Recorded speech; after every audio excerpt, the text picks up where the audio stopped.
আমি উম্মত মুহাম্মদী, মুহাম্মদ রাসূলুল্লাহর উম্মত। আমি পালিয়ে যাওয়া শিখি নাই, আমি বীর দেখানো শিখি নাই।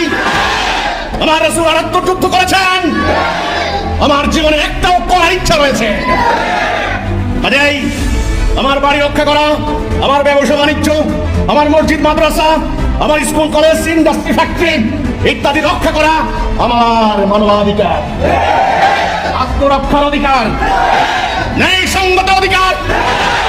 আল্লাহ রাসূল মদিনাকে রক্ষা করেন নাই, আপনারা কি প্রস্তুত? এই সত্য যদি আজ নির্বাপিত হয়ে যায়, আগামীদের ইসলামের কথা বলার কেউ থাকবে না। আমি নোয়াখালীর সন্তান, আল্লাহর ইচ্ছা হয়েছে এই মাটিতে আমার জন্ম হয়েছে। আমি কার ঘরে জন্ম নেব, কোন মাটিতে জন্ম নেব, আমার কোনো হাত নাই, আপনাদের যেমন হাত ছিল না। আমি নোয়াখালীর সন্তান। আজকে বলুন, নোয়াখালীতে, সোনাইমুড়িতে আমার উপর বারবার হামলা হয়েছে, আমি একটা আক্রমণ করি নাই। আমার বাড়িঘর জ্বালিয়ে দিয়েছে, আমি কারো ক্ষতি করি নাই। আমার ভাইদেরকে হত্যা করেছে। শহীদ খোকনের বৃদ্ধ বাবা এখনো এখানে উপস্থিত, সেনাবাহিনীর অবসরপ্রাপ্ত কর্মকর্তা তার ছেলেকে জবাই করে হত্যা করেছে। শহীদ খোকনের বাবা এখনো বেঁচে আছে, ছেলের হত্যার মামলা এখনো চলে আছে, তার কোনো বিচার হয় নাই।